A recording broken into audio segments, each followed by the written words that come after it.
અહીંયા ઘણા બધા વિદ્યાર્થીઓ આ જ અવયવ અને અવયવીમાં કન્ફ્યુઝ થતા હોય છે. આ પહેલો પોઈન્ટ કે લસામાં એ અવયવ બોલે છે, એટલે કે લઘુત્તમ સામાન્ય અવયવ.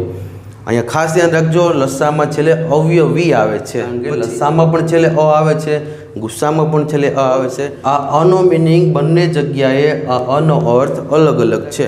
લસામાં આપણે અવયવી લખ્યું છે છેલ્લે, ગુસ્સામાં તેને અવયવ બોલાશે. લીસ્ટ કોમન મલ્ટિપલ એટલે કે મલ્ટિપલ એટલે ઇંગ્લિશમાં કહેવાય ને એલસીએમ અને ગુજરાતીમાં કહેવાય લસ્સા. એવી જ રીતે ગુસ્સા એટલે કે તેને ઇંગ્લિશમાં કહેવાય HCF એટલે કે ગુસ્સા.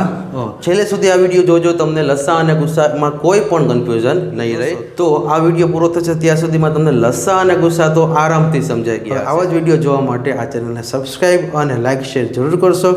જય હિન્દ, જય ભારત.